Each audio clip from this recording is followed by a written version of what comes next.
نحمده ونستعينه ونستغفره ونعوذ بالله من شرور أنفسنا ومن سيئات أعمالنا من يهده الله فلا مضل له ومن يضلل فلن تجد له وليا مرشدا. Marhaban bikum jami'an, marhaban biwasiyati Rasulillah sallallahu alaihi wasallam. Allahumma anfa'na bima 'allamtana wa 'allimna ma yanfa'una wa zidna ilma. Uhayyikum bitahiyatil Islam, tahiyatan mubarakah. Assalamualaikum warahmatullahi wabarakatuh. Dengan izin dan takdir Allah, alhamdulillah, Rabu kali ini saya yang menang. Dan saya sudah berikhtiar betul dan diniatkan sejak hari-hari sebelumnya saya akan berangkat ba'da subuh. Ternyata memang benar, di jalanan tetap saja macet, ya. Di Cawang macet, di Pasar Rebo macet, ya. Di mana-mana macet. Tapi setidaknya karena memang ba'da subuh, ya, alhamdulillah saya bisa mengalahkan para jamaah. Kali-kali diberikan kesempatan menang gitulah, ya. Tapi memang masih aneh juga ketika saya sudah datang duluan, tumben Ustaz duluan. Jadi ada kata tumben. Alhamdulillah Ustaz duluan. Baik. Bapak Ibu yang berbahagia, kali ini Masya Allah suasana kita berada pada posisi penghujung bulan Syawal, ya Bu ya. Karena itu sangat wajar dan elok rasanya saya secara pribadi dan keluarga tentu saja mengaturkan tahniah Id 1445 Hijriah. Taqabbalallahu minna wa minkum. Semoga Allah menerima amal ibadah kita semua tanpa terkecuali. Bapak Ibu, pagi ini kita akan membahas sesuatu yang sangat penting dalam kehidupan ini, terutama memulai lembaran baru, mengarungi hidup baru pasca Ramadan. Karena kata Imam Ibnu Rajab, apa yang harus kita lakukan di bulan Syawal dan bulan-bulan berikutnya pasca Ramadan adalah sobarok alaihima bihukukihima. Kita harus bersabar untuk selalu kontinu dalam menunaikan apa yang menjadi kesungguhan kita yang pernah kita lakukan selama bulan mulia, lalu kita masih tetap kontinu berkesinambungan setelah bulan mulia itu berlalu dari kita. Wasobaru alaihi ma bihukukihima. Kita pun bersabar untuk selalu menunaikan apa yang selama ini bentuk-bentuk kesungguhan di bulan mulia Ramadan kita tunaikan. Dalam bahasa yang berbeda, bagaimana caranya kita mengawal fitrah. Maka tema kita adalah mengawal fitrah atau kembali kepada fitrah, bersiap diri menuju mahkamah alam akhir. mahkamah di dunia, Bapak Ibu sudah pada tahu walaupun tidak diberitahu. Seperti apa sih mahkamah buatan manusia? Ya Bu ya. Seperti apa sih peradilan yang dibuat oleh manusia? Benar jadi salah, salah jadi benar, ya. Nah, jadi itulah manusia. Justru kita diingatkan jangan sampai kita lalai terbuai dengan kehidupan lalu melupakan mahkamah yang sesungguhnya, yakni mahkamah Allah, mahkamah alam akhir.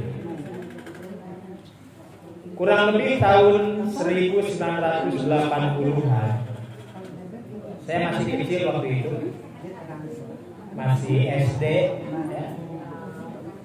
Yang namanya di kampung mau nonton TV saja harus numpang di rumah tetangga. Itu pun kalau akinya ada. Kalau akinya mati, kita gotong aki rame-rame sama teman-teman biar bisa nonton bareng. Nah itu tahun 80-an saya masih begitu, SD. Saya ingat betul tahun 80-an ada tayangan film yang bagus. Sutradara mencoba menayangkan alur cerita filmnya dengan judul Mahkamah.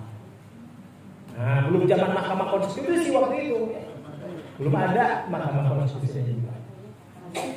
Judulnya itu Mahkamah.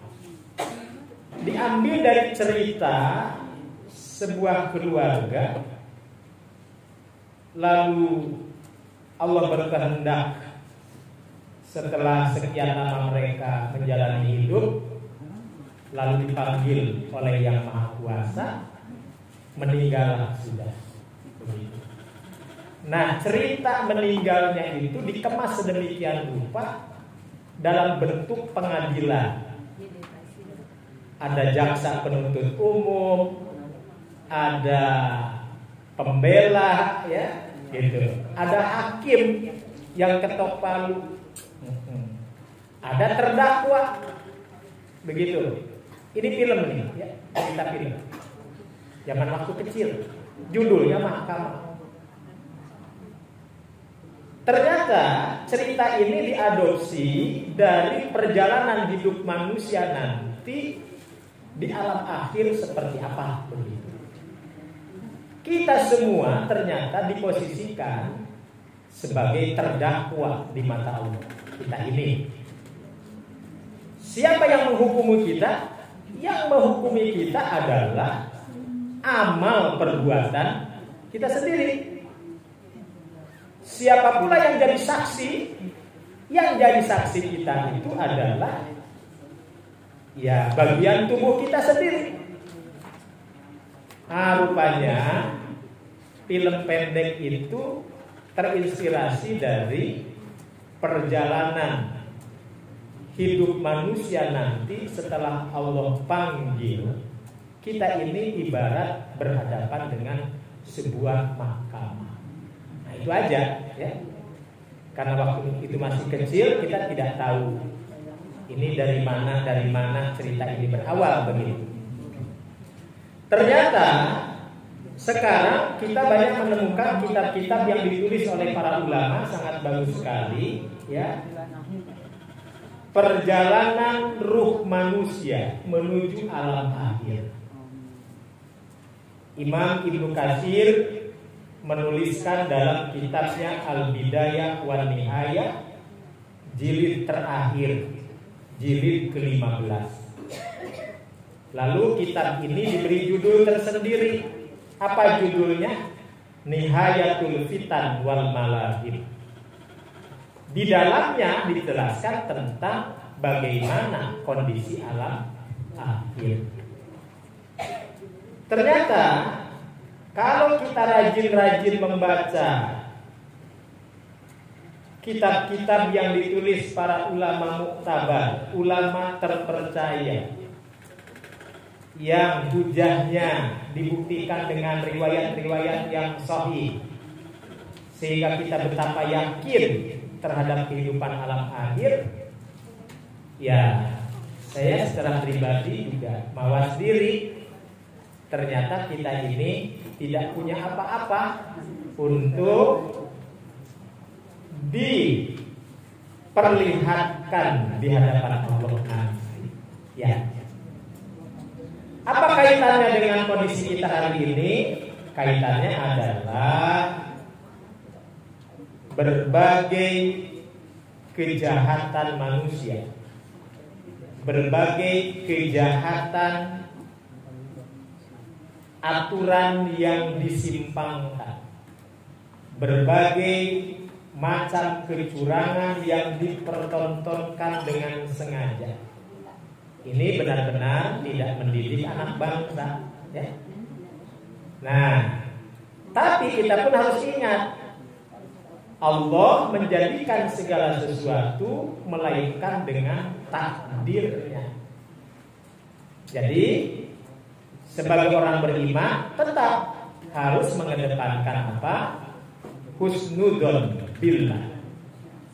Al-Hafidz Imam Ibnu Qayyim menulis kitab judulnya Husnudzon billah, merupakan tema kecil yang diambil dari kitab besarnya. Husnudzon billah judulnya itu. Menarik apa yang disampaikan oleh beliau. Jadi apapun kondisinya, ya kita ini hidup, namanya hidup, siap berhasil, siap tidak berhasil, siap sukses, siap tidak sukses, siap menang, siap kecewa. Nah, kadang-kadang yang ada pada diri kita baru siap menang saja, tapi tidak siap kecewa. Siap kecewa bukan berarti diam, tapi bagaimana memutar pikiran, merancang kehidupan yang jauh lebih baik ke depan, terutama anak cucu kita, gitu ya. Kalau kita ini kan tidak akan lama lagi ya. Betul nggak sih? Ya. Jadi tidak akan lama lagi. Yang justru perlu kita perhatikan ke depan, seperti apa anak cucu kita. Mampukah mereka berjuang seperti kita? Nah, ini justru yang kita sangat berikan catatan. Nah, kita mengambil pelajaran berharga, Ibu Bapak, ya, dari tokoh-tokoh kita. Kiai Haji Agus Salim pernah mengatakan, semurni-murni tauhid, sepandai-pandai siasat. Siapa Bu Pak Agus Salim? Siapa Kiai Haji Agus Salim?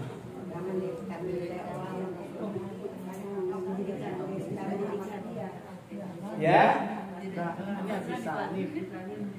Kiai Haji Agus Salim, tokoh Syarikat Islam ya.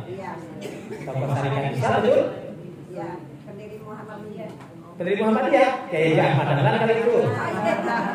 Ya, Kiai Haji Agus Salim, gurunya para tokoh politik di negeri ini, Agus Salim. Nah, beliau pernah mengatakan, semurni-murni tauhid, sepandai-pandai siasat. Artinya siasat politik menjadi sia-sia kalau tidak dikawal dengan tauhid. Karena hakikatnya perjuangan umat manusia di alam maya pada ini dalam rangka apa? Memenangkan tauhid. Tapi persoalannya, ya tadi, jatuh bangun. Sama di masa kekhalifahan juga begitu, jatuh bangun. Kadang menang, kadang musuh yang menang. Nah, maka Pak Nasir mengatakan, kita harus banyak bersyukur kepada Allah. Walaupun republik ini kata Pak Nasir dulu, mungkin tidak sempurna sesuai dengan idealita yang kita harapkan, cita-cita yang kita harapkan, kata beliau. Tapi Islam mengajarkan kita sabar dan tawakal. Tuh. Jadi bersabar akan kekurangan, bertawakal, memanti kembali dari nol, dari awal, tidak dari nol sih. Memanti kembali dengan mawas diri, introspeksi diri. Ada hal-hal yang mungkin dirasakan kurang. Nah, maka perlu melejitkan potensi yang dimiliki untuk kembali memenangkan kehidupan. Nah, dalam pembahasan pagi ini kita akan mengawali dengan pentingnya kita mengawal fitrah. Ya, kan judulnya mengawal fitrah, bersiap diri menghadapi mahkamah alam. Fitrah, kata para ulama ahli tafsir dalam Al-Quran tidak kurang dari 20 kata. Di mana 20 kata itu berbeda-beda maknanya. Kadang fitrah itu artinya bersih, kadang fitrah itu artinya suci. Banyak, tidak kurang dari 20 kata dalam Al-Quran tentang fitrah. Namun dalam pandangan ahli ilmu, fitrah dibagi menjadi 2 kategori besar. Al-Imam Ibnu Taimiyah menyebut yang pertama ada yang disebut fitrah ghorizah atau fitrah mukhallaqah. Yang kedua ada yang disebut fitrah munazzalah. Yang pertama, fitrah mukhallaqah atau fitrah ghorizah. Maknanya fitrah bawaan. Allah anugerahkan setiap manusia membawa alam bawaannya.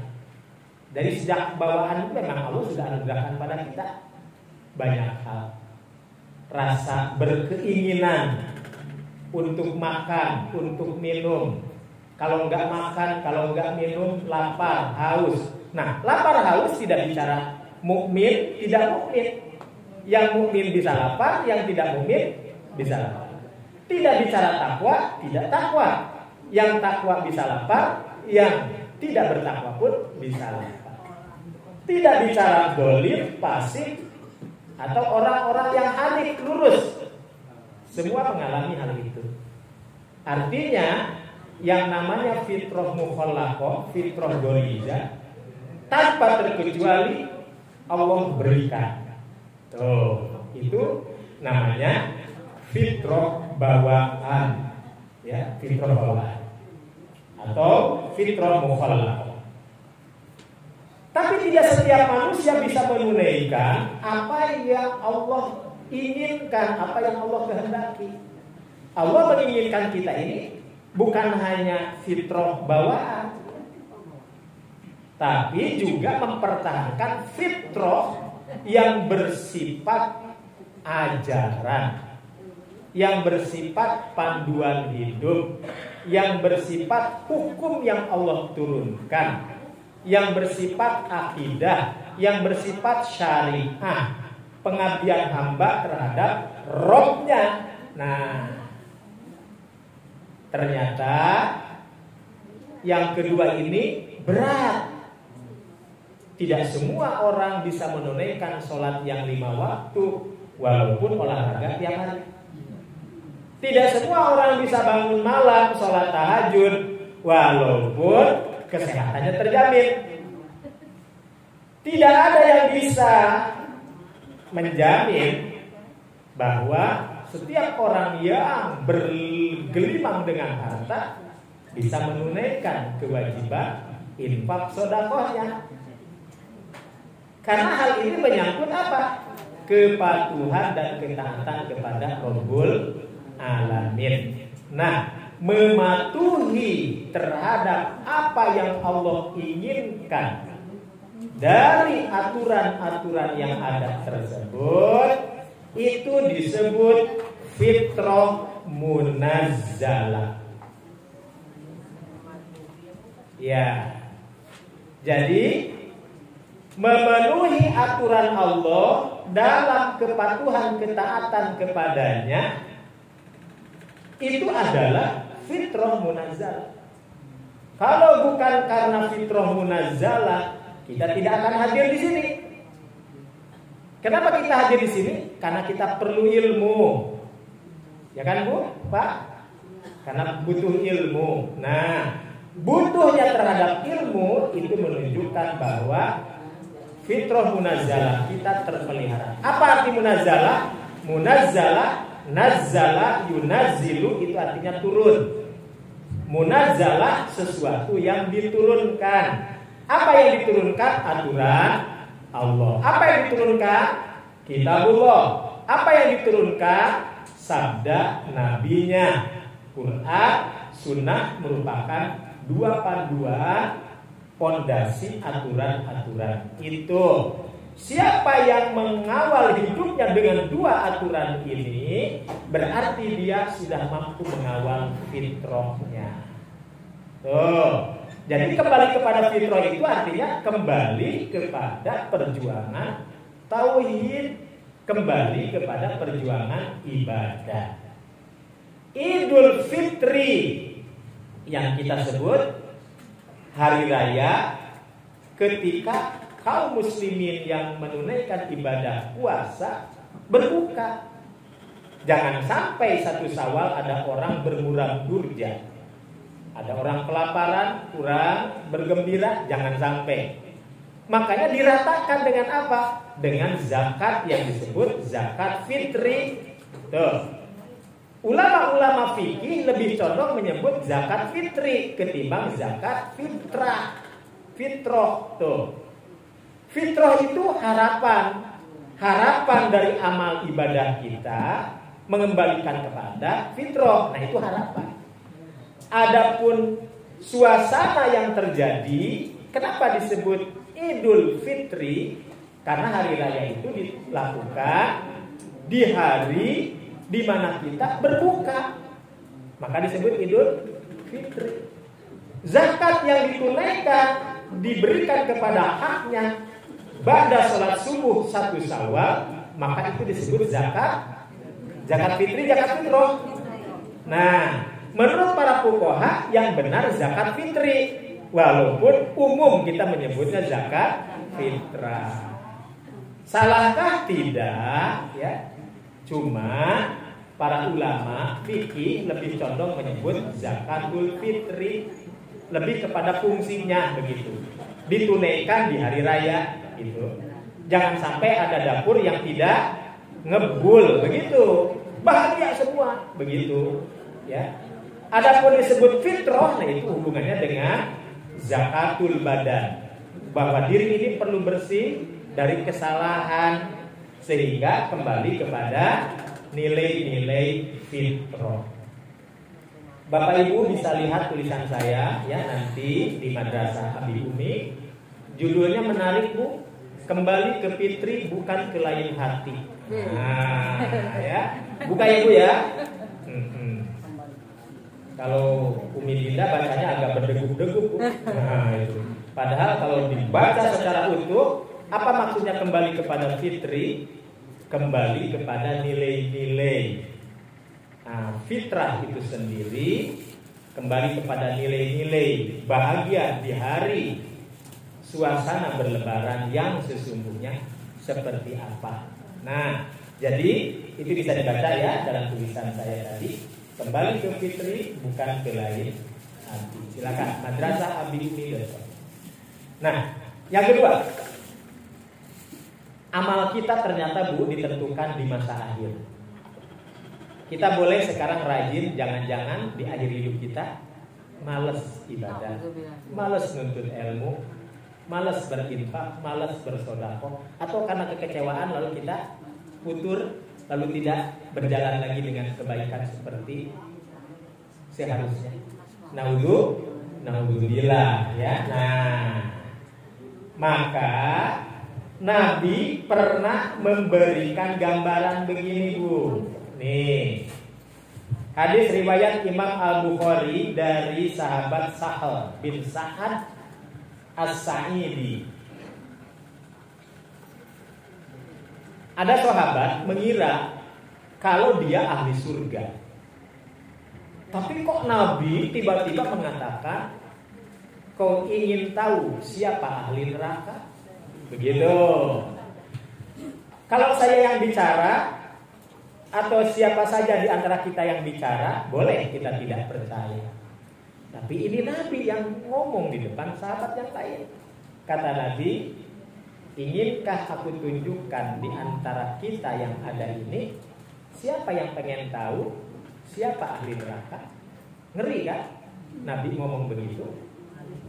Kata beliau, man ahabba an yandura ila rajulin min ahlin nar fal yandur ila ada.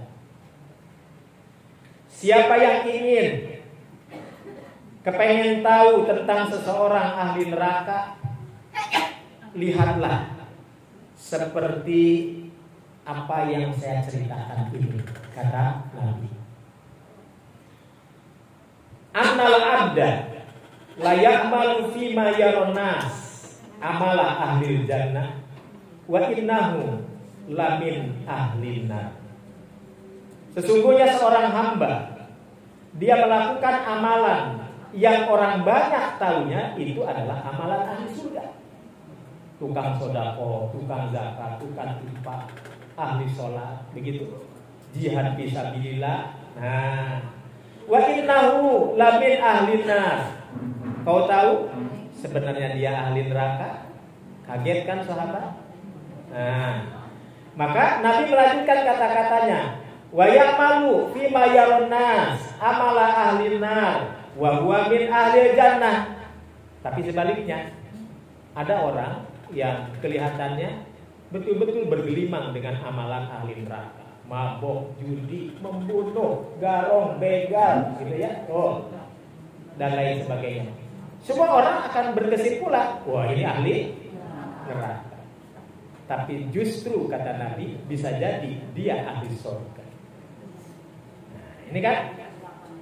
Lalu apa maksudnya Nabi mengatakan seperti itu? Akhirnya Nabi menyampaikan kata-kata akhirnya, wa innamal a'malu bil khawatim.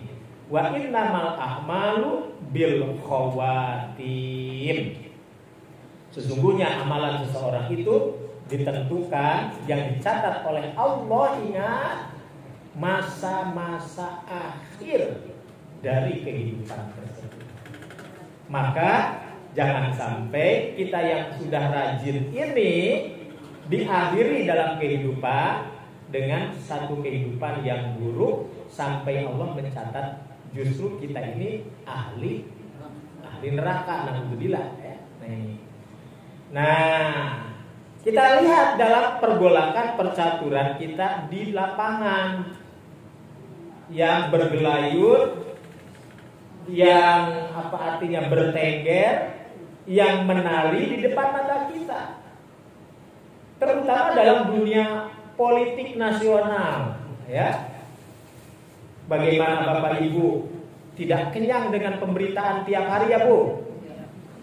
Kebenaran dikalahkan oleh kebatilan, macam-macam, ya. Kok kenapa banyak orang-orang pintar yang kata Ibu terpeleset, lalu justru berada pada barisan kebatilan? Doa banyak lagi, apalagi sekarang zaman medsos, ya. Nah, ingat kata Allah, justru yang sebenarnya kita harus paham, harus ingat bahwa ada pengadilan, yang pengadilan itu justru hanya bisa dirasakan nanti. Itulah pengadilan akhirat. Itulah mahkamah alam akhir. Dari mana titik awalnya mahkamah alam akhir? Nah, ini menarik. Dari mana awalnya titik pengadilan alam akhir? Maka di sini disebutkan sejak manusia mengalami apa yang disebut dengan gomaratul maut, atau disebut pula sakaratul maut. Al-Quran menyebut sakaratul maut, hadis Nabi menyebut gomaratul maut. Apa arti gomaratul maut? Dahsyatnya kematian. Sakaratul maut. Kalau kita bertanya kepada di antara kita, ya tidak ada yang bisa menjelaskan seperti apa. Maka Nabi pernah bertanya kepada para sahabat dengan awalan bahwa semua manusia akan mengalami yang namanya kematian. Dan kematian itu akan diawali dengan apa yang disebut gomaratul maut, dahsyatnya kematian. Lalu sahabat bertanya, ya Rasulullah, apakah engkau juga akan mengalami? Begitu. Lalu Nabi mengatakan, ya, aku juga akan mengalami. Tuh. Jadi Nabi hanya bisa menjelaskan, tapi Nabi sendiri kan belum mengalami. Cuma Nabi sudah memberikan kabar kepada kaum muslimin sejak awal, termasuk aku juga akan mengalami.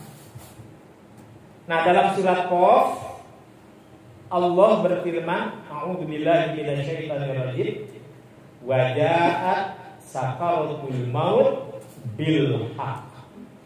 Dzalika ma kunta minhu tahid. Akan datang yang namanya sakaratul maut dengan sebenar-benarnya. Di mana yang namanya sakaratul maut, ma kunta minhu tahid, tidak ada manusia kecuali inginnya lari dari kematian.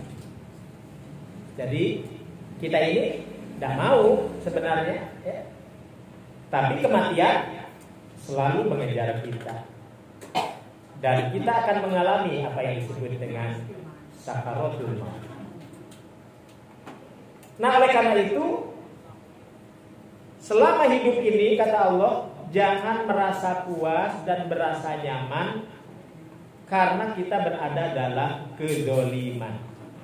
Jadi sekali lagi Bu, ayat-ayat dan hadis ini bukan untuk menghukumi siapapun, tapi yang pertama untuk menghukumi diri kita semua. Nah, termasuk menghukumi mereka, siapapun yang berlaku zalim. Begitu.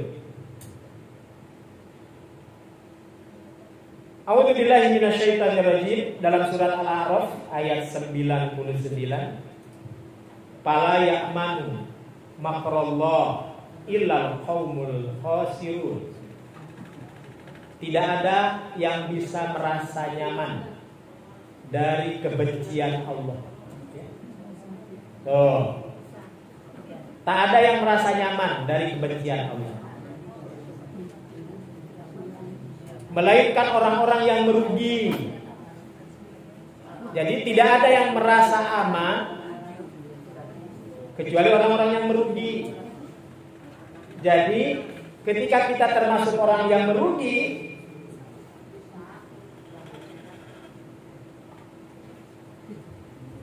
dan ketika kita mengamalkan kerugian itu, ketika kita berlaku zalim, ketika kita berlaku jahat, baik menjahati diri sendiri ataupun menjahati orang lain, atau melakukan kecurangan apapun dalam kehidupan ini. Nah, jadi innallaha ta'ala, kata Nabi, la yumli lidzalim hatta idza akhadahu lam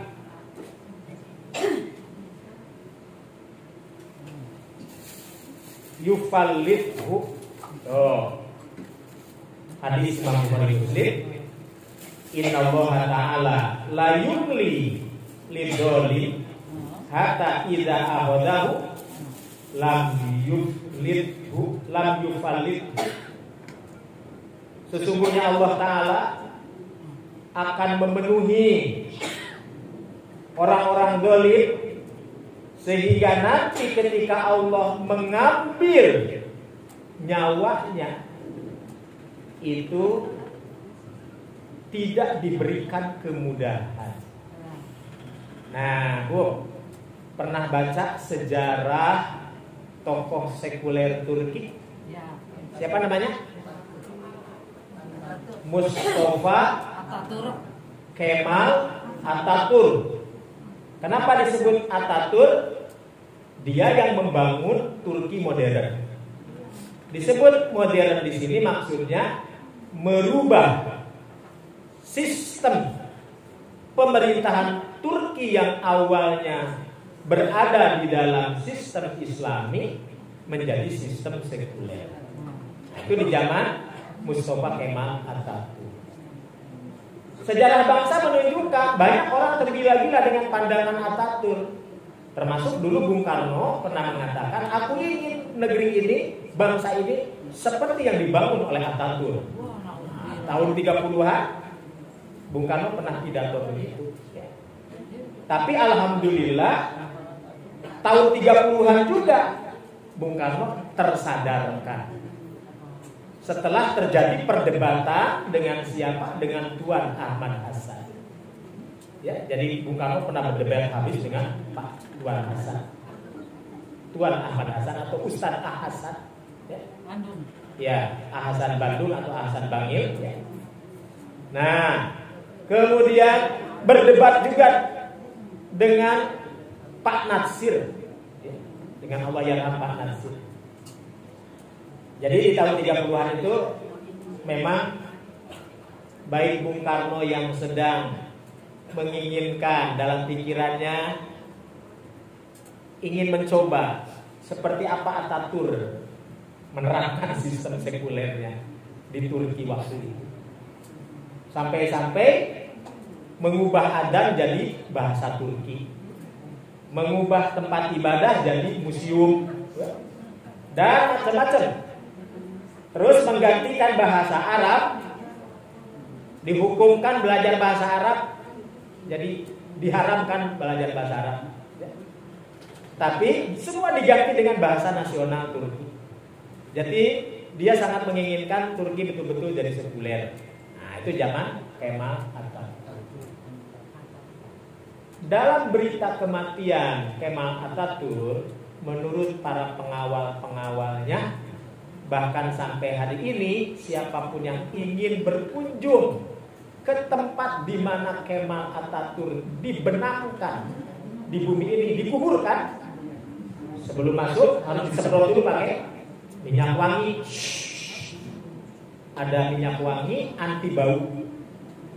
Loh kenapa?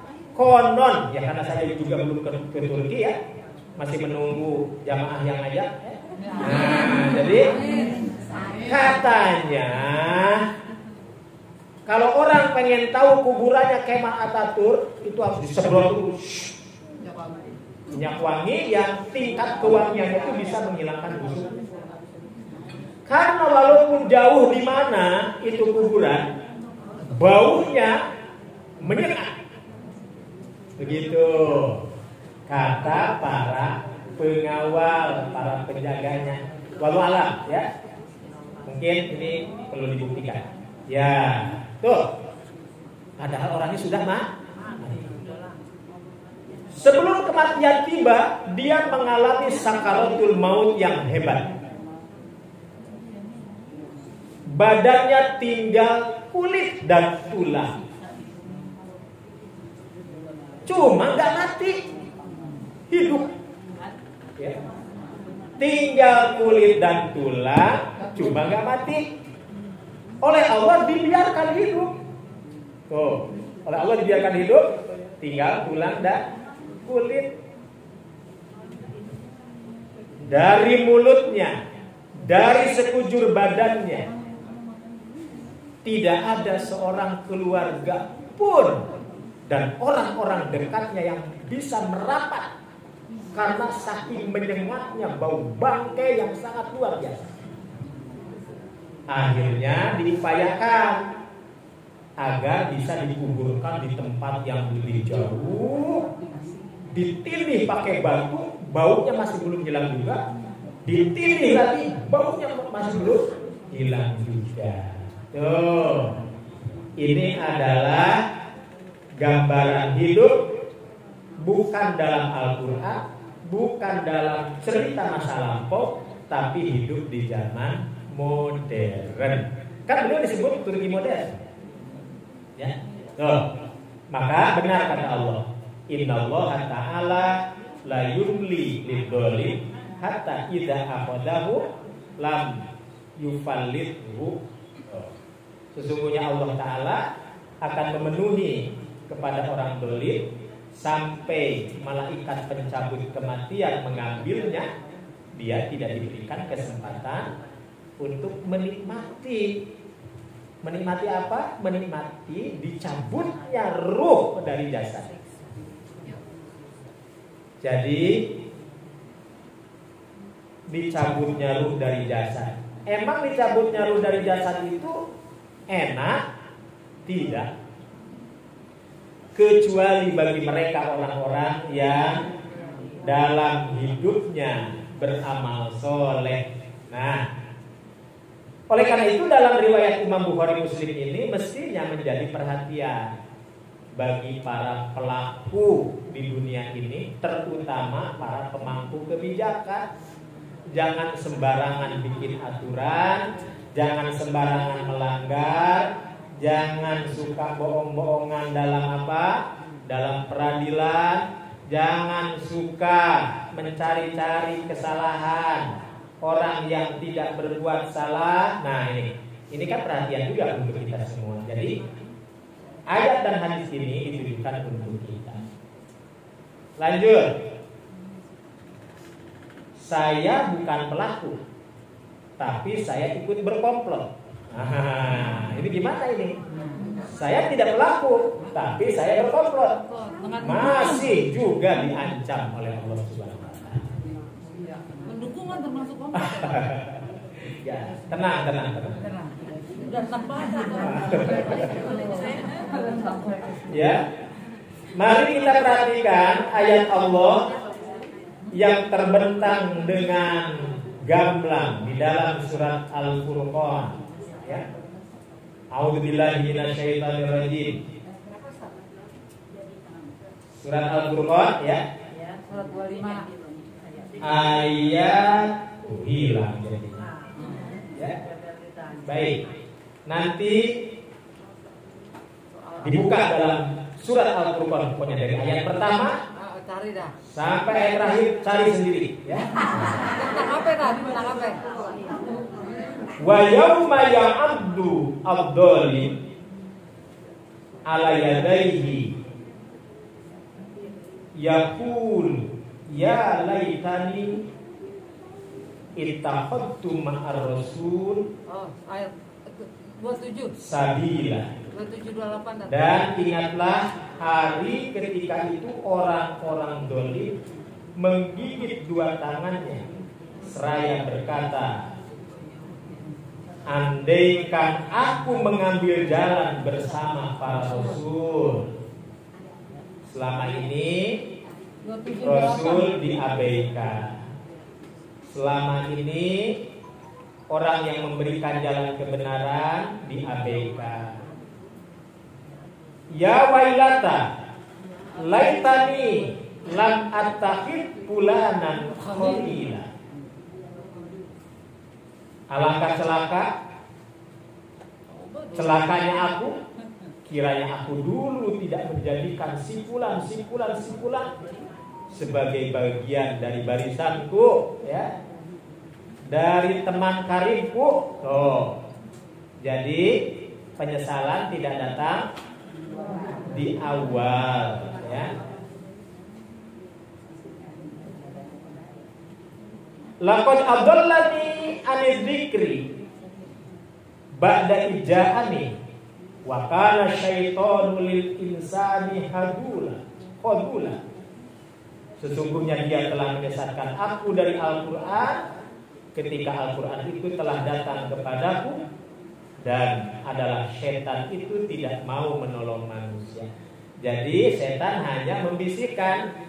Setelah manusianya digebrus, ya, setan nggak mau bertanggung jawab, gitu, ya.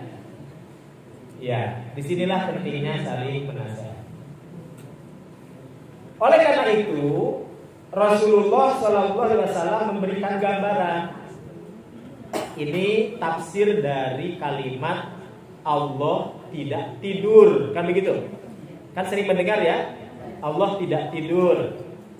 Malaikat tetap bekerja sesuai dengan apa? SOP-nya ya. Jadi malaikat punya SOP sendiri. Siapa yang bikin SOP? Allah. Siapa yang bertugas menghadapi orang-orang buruk, maka Allah siapkan malaikat bengis. Siapa yang ditugaskan oleh Allah menghadapi orang-orang yang baik, lembut, beriman, bertakwa, Allah siapkan malaikat-malaikat yang lembut hatinya. Nah, ini luar biasa. Maka tempat-tempat mereka pun dipisahkan. Ada tempat berkumpulnya ruh-ruh yang baik, ada tempat berkumpulnya ruh-ruh yang buruk. Tempat berkumpulnya ruh yang baik disebut iliyin. Tempat berkumpulnya ruh yang buruk disebut sijin. Makanya sijin jadi bahasa kita. Sijinun artinya penjara. Kalau bahasa Arab biasa sijin itu artinya penjara. Tapi yang dimaksud di sini tempat berkumpulnya ruh-ruh yang buruk. Ya. Jadi para petugas Allah di antara pelaku kebaikan dan pelaku keburukan, malaikat penjaganya beda. Malaikat yang bertugasnya beda. Tuh. Jadi ada malaikat yang baik untuk mengantarkan ruh-ruh yang baik. Surat Al-Mutaffifin ayat 19 sampai 21. Ada malaikat yang memang Allah siapkan untuk menghadapi orang-orang buruk, untuk mengantarkannya ke sijin. Surat Al-Mutaffifin ayat 7, 8, 9. Untuk membuktikan bahwa malaikat Allah tidak tidur, untuk membuktikan bahwa para nabi dan rasul bekerja siang malam agar manusia menjaga fitrahnya, agar manusia tidak keluar dari rel agamanya. A'udzubillahi minasyaitonirrajim. Tawaffatu rusuluna wa hum la yufarritun.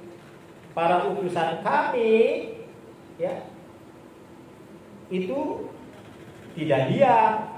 Mereka bekerja sesuai dengan tugasnya masing-masing.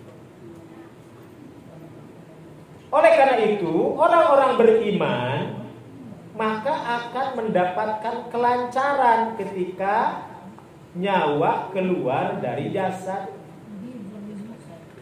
Hadis yang sangat panjang, Ibu, ya. Diriwayatkan oleh Barra bin Ajib. Barra bin Ajib bercerita, Nabi menceritakan kepada kami bagaimana ruh-ruh yang baik keluar dari jasad orang-orang baik. Ditunggu oleh para malaikat, ditungguin. Mana ruh yang baik itu kok belum keluar juga. Begitu keluar, digambarkan dalam hadis ini, ruh-ruh tersebut menetes seperti air yang menetes dari ceret, dikit-dikit. Ya. Lalu malaikat pun langsung ngerubunin. Saking senengnya, semua menyambut. Oh, ini orang baik yang di dunia ini. Oh, ini orang yang melapangkan selama di dunia ini. Oh, ini orang yang melapangkan sampai dunia ilmu pengetahuan Islam berjalan dengan baik. Nah, disambut.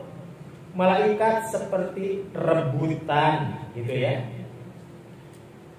untuk menyeru perintah Allah agar mereka disambut.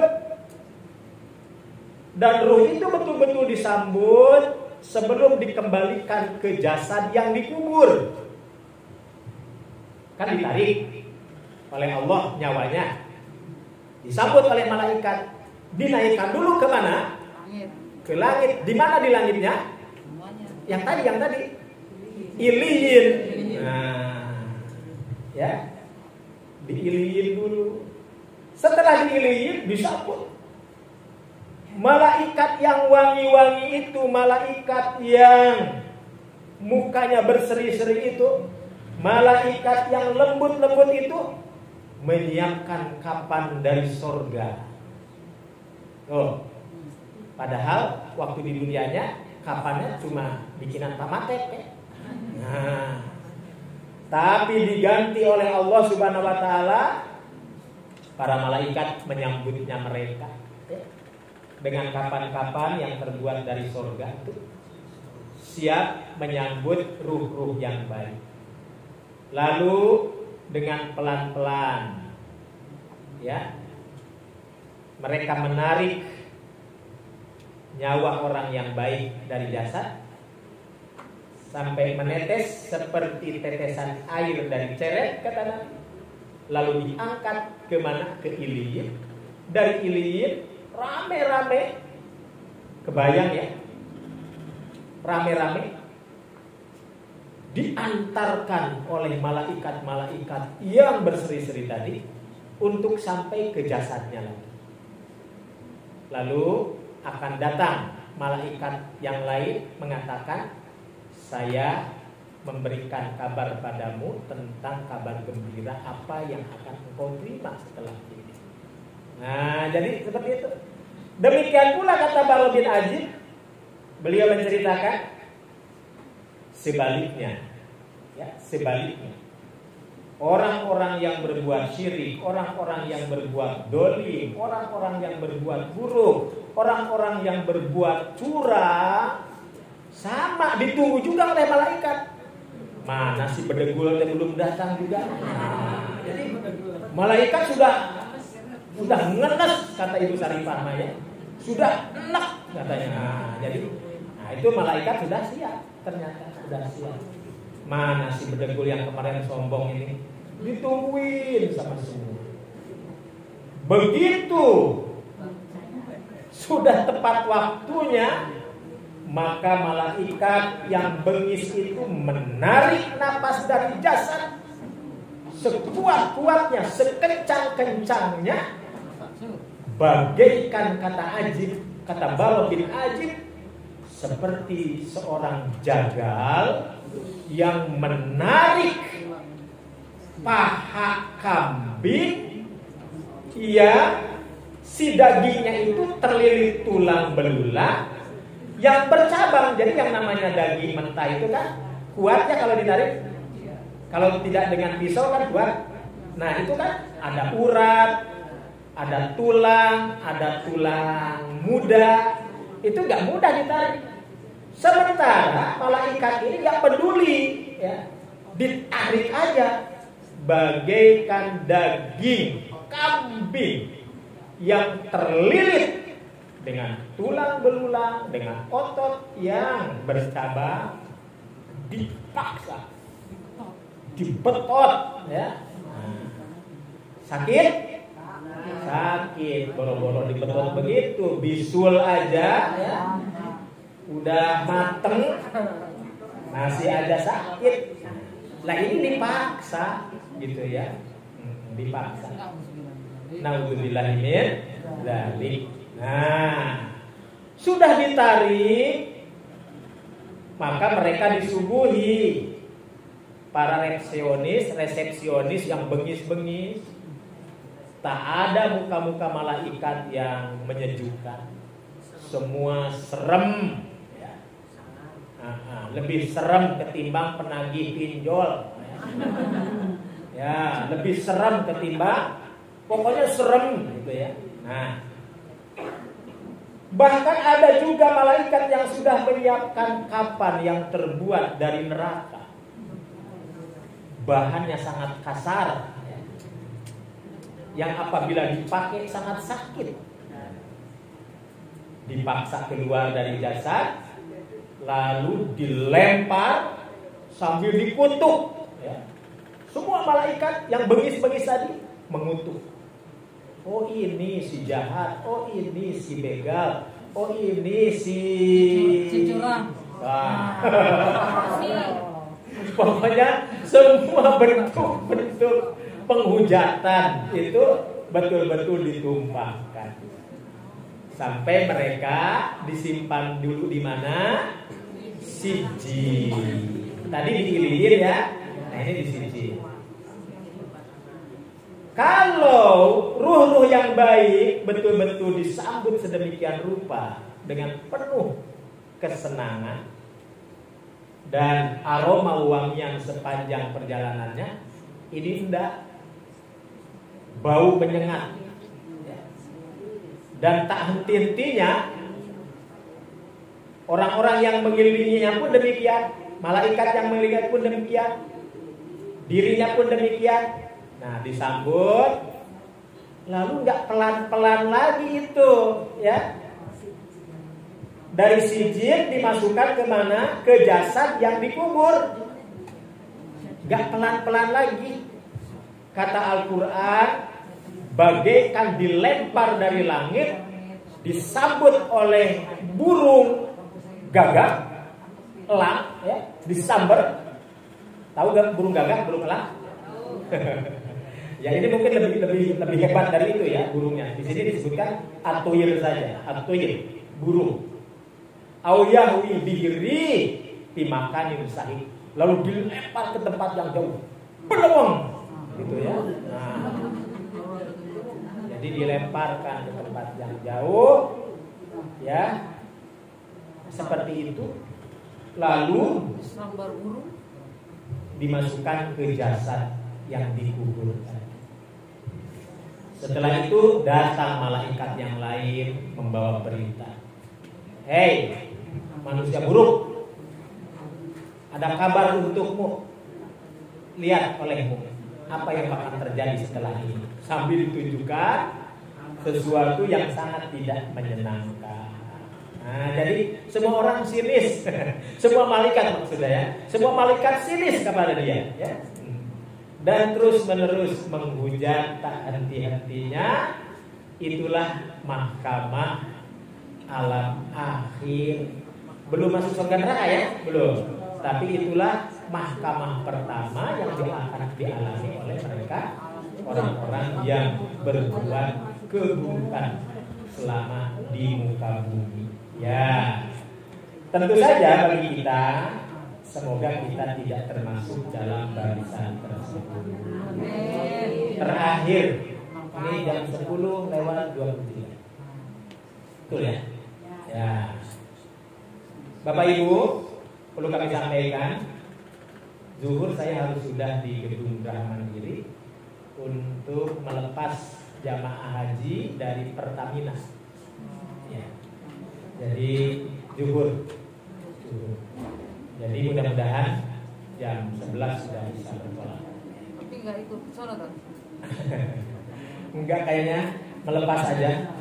Ustaz Imam bawa itu toh. Iya, udah lihat ya. Ya. Baik.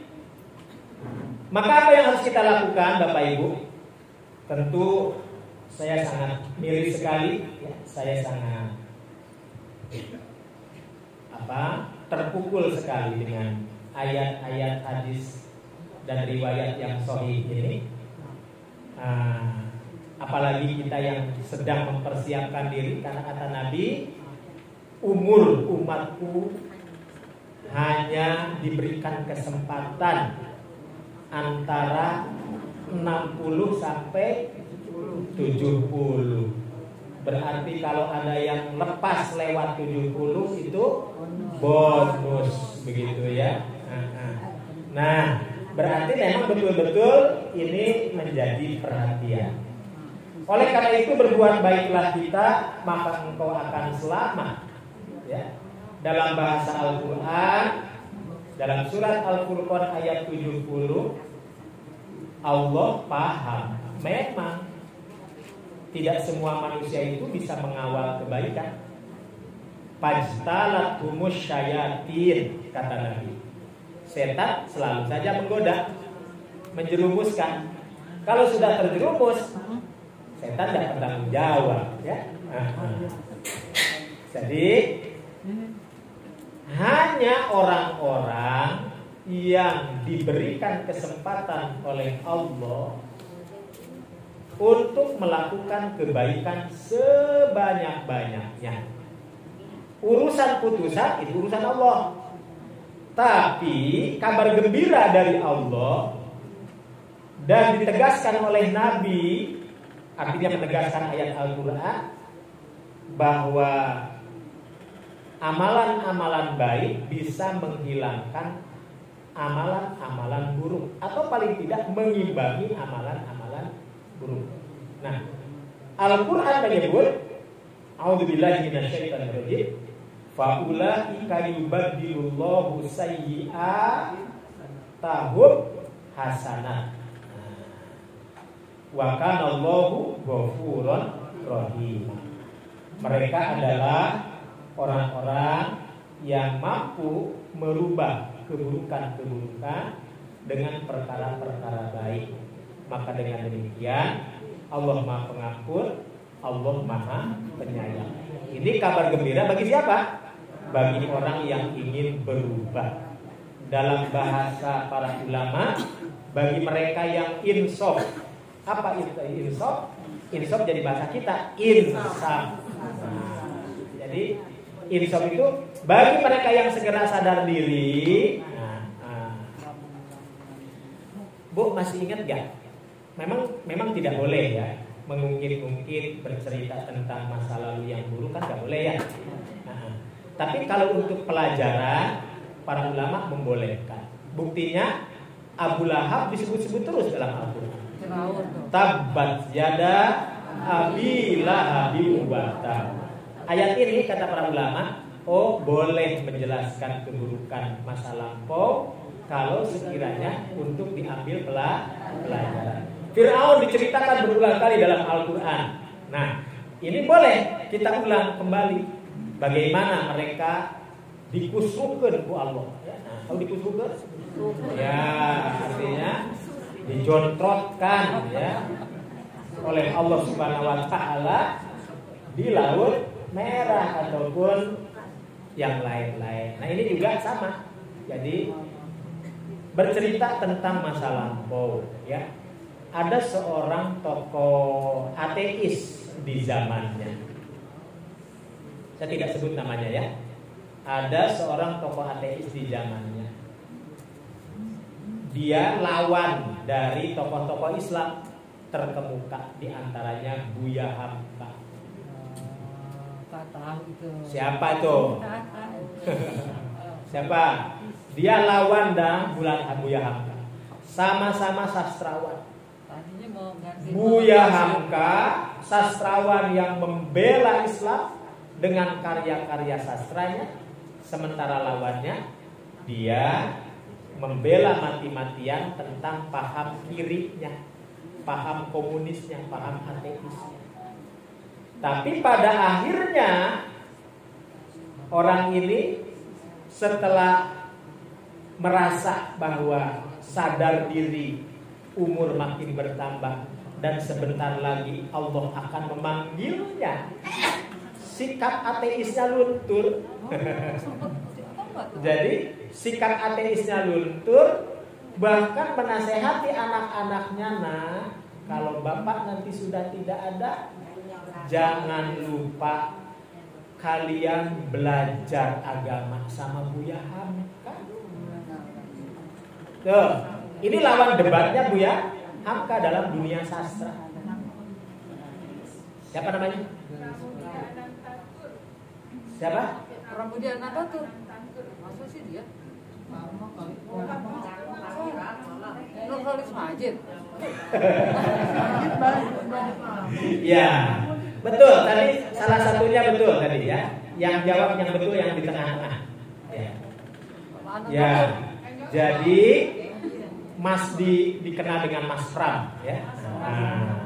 Jadi itu sejak zaman Bung Karno, sejak zaman Buya Hamka.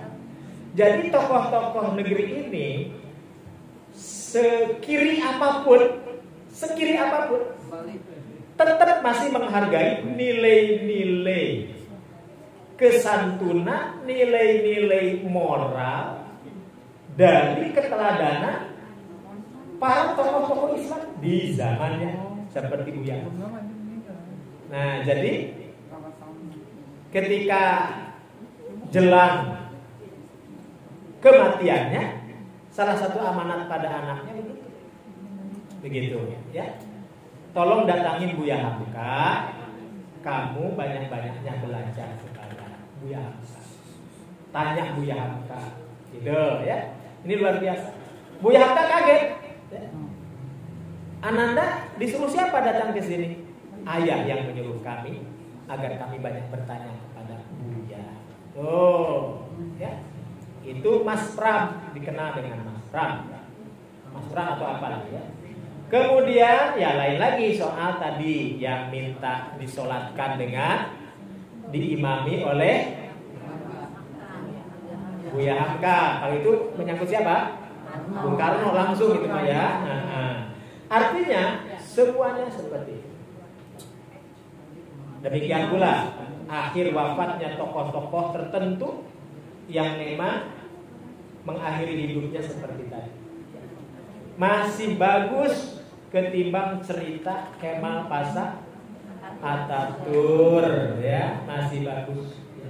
Nah, oleh karena itu jelas apa yang dipertontonkan selama ini oleh Allah di dunia itu akan menuai di kemudian hari, yakni di alam akhir. Mengawal fitrah, bersiap diri menuju mahkamah alam akhir. Alhamdulillah sudah sama-sama kita bahas bersama ya. Jadi sekecil apapun keburukan yang dilakukan ternyata ada mahkamahnya ya. Ada mahkamah. Dan perlakuan Allah terhadap mereka yang berbuat baik ataupun yang berbuat kebalikannya, Allah sudah menyiapkan. Ternyata tanpa kita ketahui kapan kepanitiaannya dibuat oleh Allah. Jadi Allah Maha Hebat, sudah menyiapkan semuanya. Ini barisan yang akan mengawal ruh-ruh yang baik. Ini barisan yang akan mengawal ruh-ruh yang buruk. Siapa yang berkomplot dengan kebaikan, siapa yang berkomplot dengan keburukan, sudah Allah siapkan mahkamahnya. Terakhir,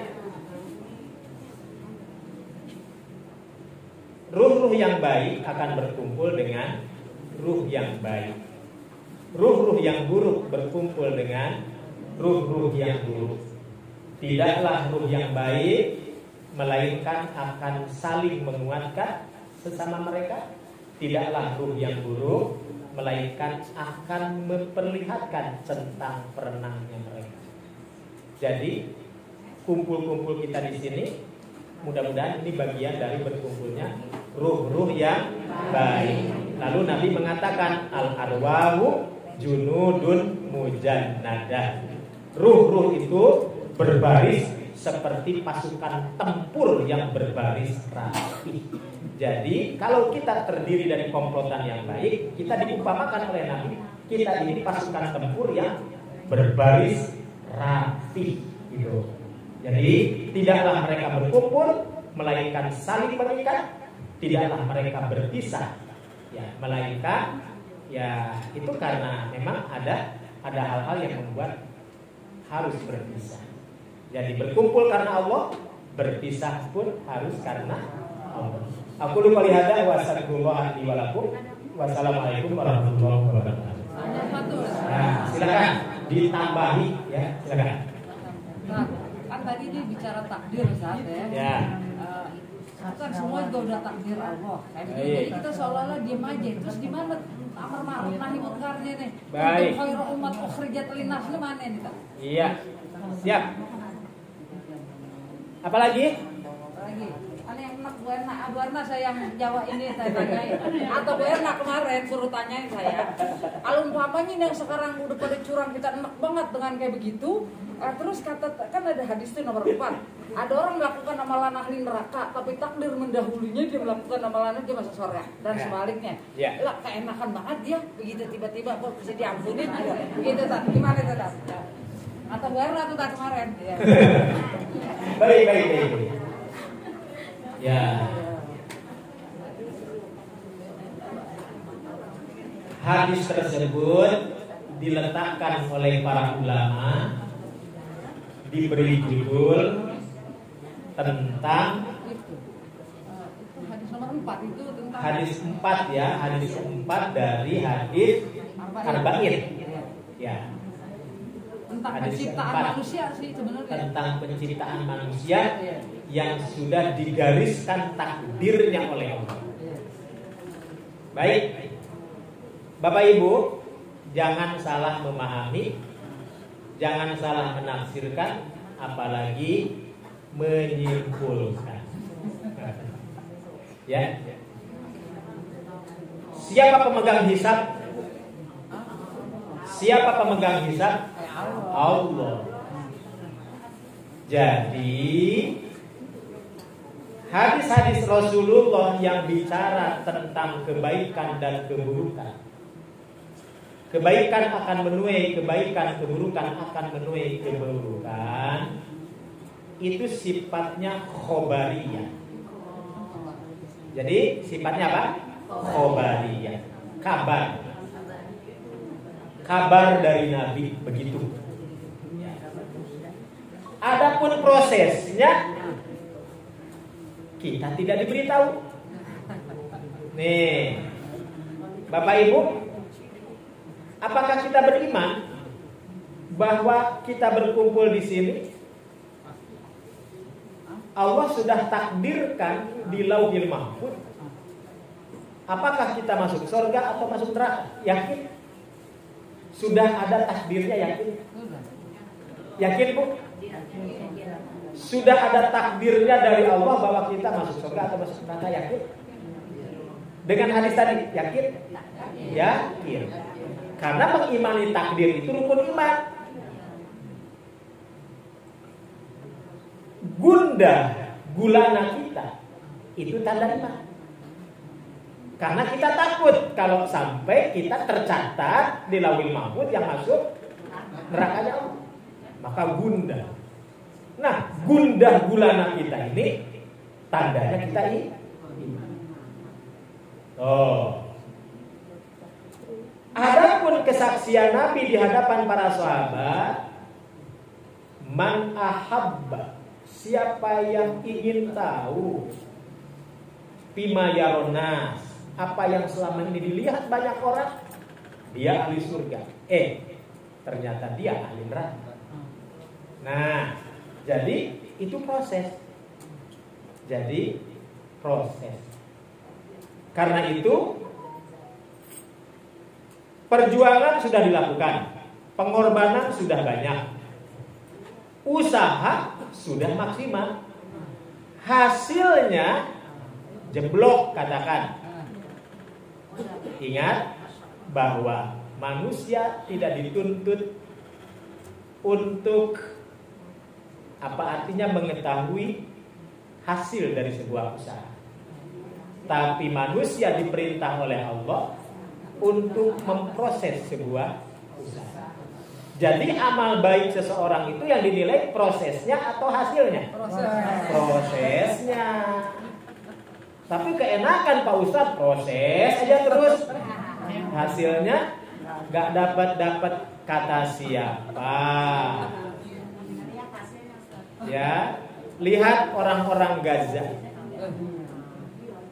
Gaza belum selesai. Gaza sudah berantakan begitu, tapi pejuang tidak mau juga keluar dari Gaza. Israel meningkatkan eskalasi perang sampai ke perbatasan Mesir. Rafah dibombardir habis sekarang. Nah, kata mujahidin, kami tidak akan bergeming. Ini tingkat iman tingkat mana ini ya?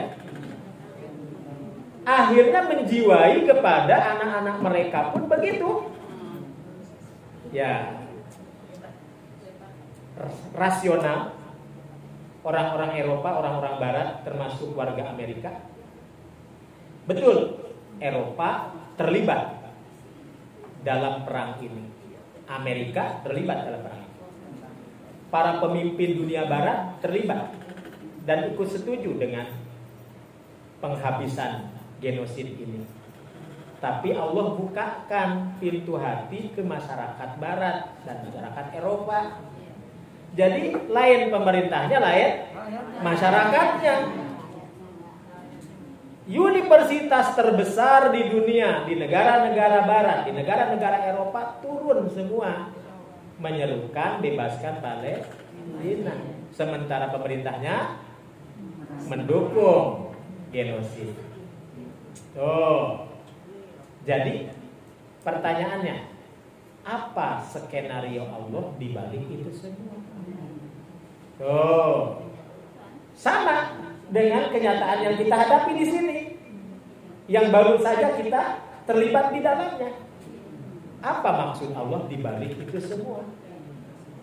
Atau jangan-jangan kita ini berjuang belum maksimal, sudah mempertanyakan hasil? Memangnya perjuangan kita sudah sampai berapa persen? Nah, lalu tingkat apa? Ya, tingkat proses yang dilakukan itu sudah berapa banyak proses yang sudah kita lakukan. Oleh karena itu, disinilah barangkali apa artinya apa yang disampaikan Pak Natsir tadi ketika di awal kemerdekaan, kan terjadi perdebatan.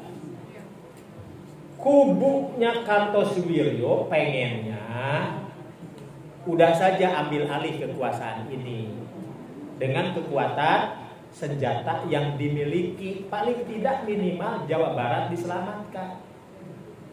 Maka Pak Sekar Marijan Kartosuwiryo akhirnya mengumumkan berdiri negara Islam Indonesia dengan NII-nya waktu itu. Pak Natsir bingung karena Pak Karto ini temennya, sama-sama teman ngaji ke guru yang sama. Siapa gurunya? Siapa gurunya? Gurunya Pak Natsir siapa? Tuan Ahmad Hasan. Gurunya Kartosuwiryo siapa? Tuan Ahmad Hasan juga. Jadi dengan guru yang sama. Pak Natsir mengatakan kepada Pak Karto, sebaiknya diundurkan saja dulu, ditawakufkan, dipikirlah dulu. Mendingan bagaimana kita rawat negara yang sudah merdeka ini bareng-bareng untuk menghindari sesuatu yang jauh lebih madorot dari apa yang mungkin kita tidak prediksi sebelum. Artinya nasihat kawan sesama kawan. Lalu Bung Pak Natsir merasa kesulitan. Bagaimana cara menasehati dia? Akhirnya Pak Natsir mengeluarkan pulpennya, mengambil secari kertas, lalu ditulis yang khusus diperuntukkan kepada Pak Kartosuwiryo. Ternyata bingung juga karena siapa yang mau mengantarkan? Karena Pak Kartosuwiryo sudah mengatakan tidak dibenarkan seorang pun masuk ke wilayahnya karena wilayahnya sudah steril, tidak boleh ada orang asing masuk. Hari tinggal menunggu beberapa saat lagi pada pengumuman proklamasi NII yang tertulis dalam sejarah. Maka Pak Natsir segera mengontak Tuan Hasan. Sudah zaman WA belum? Belum. Ya. Kalau sekarang kan mudah zaman WA. Pak Ustadz, jangan lupa subuh ya datangnya. Langsung, iya Bu.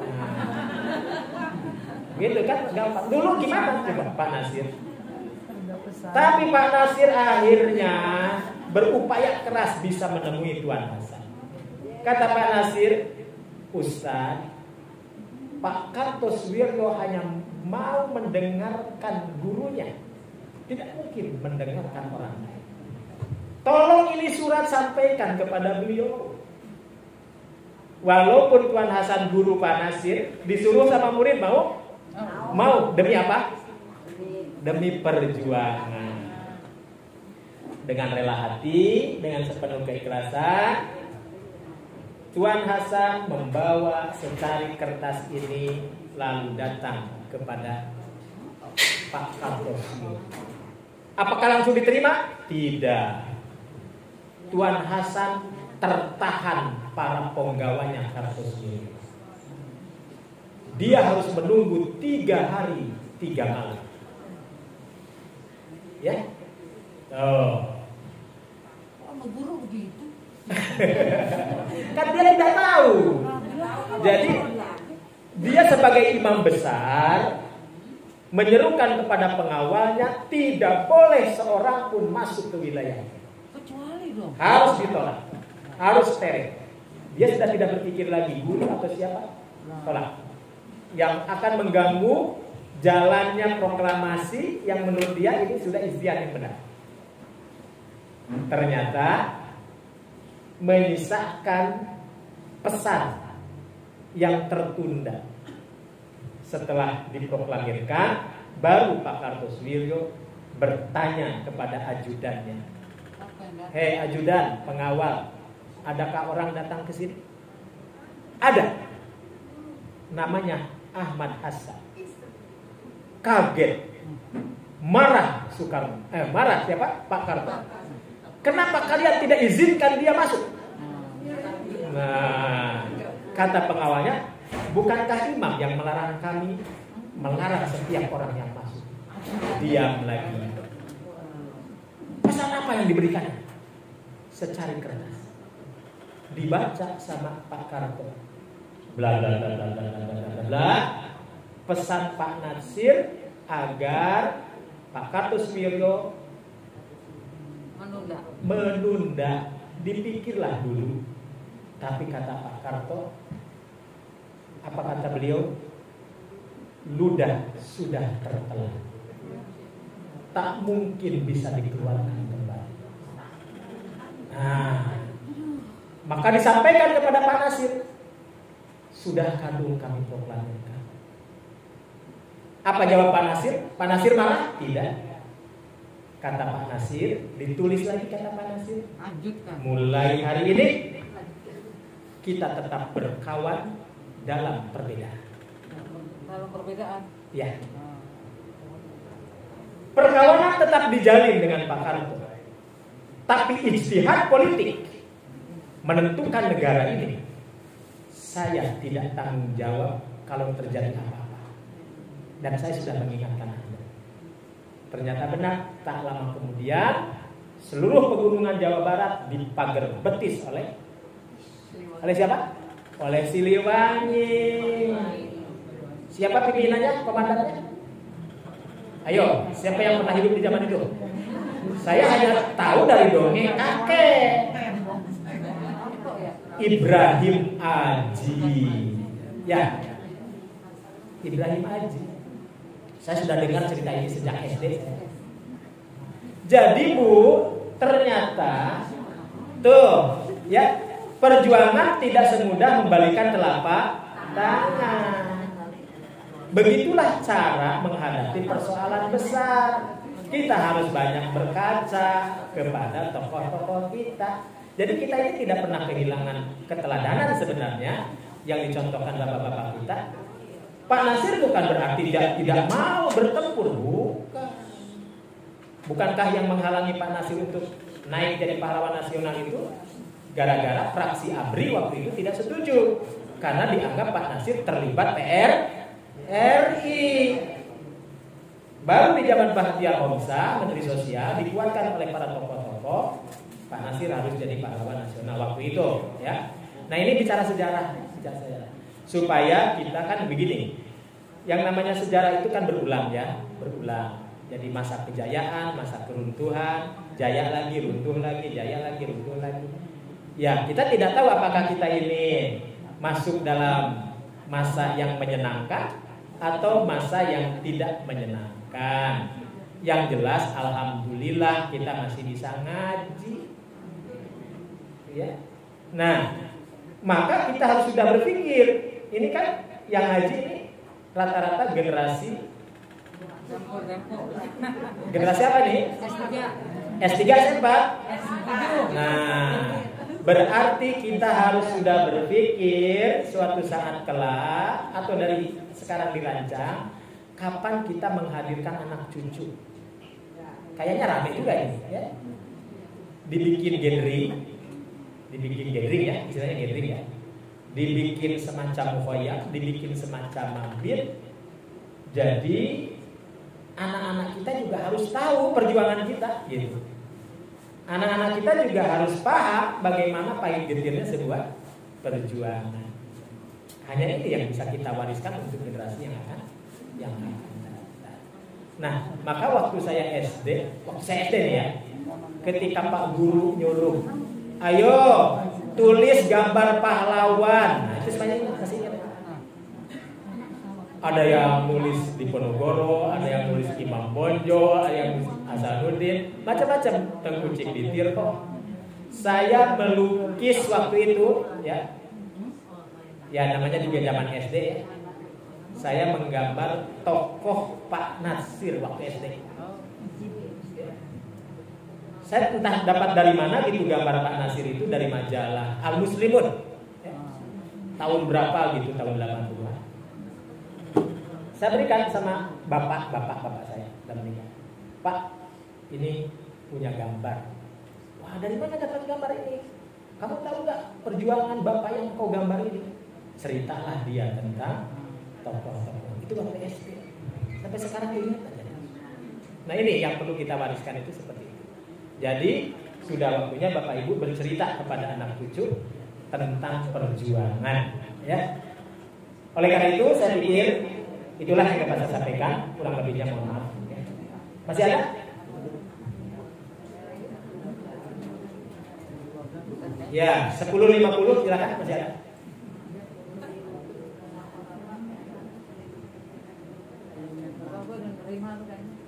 Sudah menerima, sudah? Fa idza azamta fatawakkal 'alallah. Apakah itu pernah dialami juga oleh tokoh-tokoh para zaman kekuasaan Khilafatul Muslimin di masa-masa Abbasiyah, di masa-masa Umayyah? Dialami juga. Apakah semua senang menerima kenyataan? Ada yang senang, ada yang tidak. Nah, yang kurang merasa senang pada akhirnya harus menerima keadaan. Menerima bukan menerima kemungkarannya, tapi menerima keadaan, lalu mawas diri dan kembali ke titik perjuangan apa yang harus dilakukan untuk menyongsong hidup yang lebih baik. Untuk menyongsong hidup yang lebih baik. Inilah makna dari hadis Nabi tentang kekuasaan yang pernah kita bahas, bahwa ada zaman kenabian, lalu ada zaman kekhilafahan, khulafaur rasyidin, lalu ada zaman Jababiroh, setelah zaman Jababiroh kembali lagi ke zaman seperti di zaman khilafah masa kenabian. Pertanyaannya kapan, di mana dan siapa? Tidak dijawab langsung oleh Nabi. Maksudnya apa? Nabi mengajarkan kepada kita tentang proses, bukan hasil. Bisa dipahami? Baik. Mudah-mudahan itu yang dapat disampaikan. Aku lupa lihat wa astagfirullah wa lakum. Wassalamualaikum warahmatullahi wabarakatuh.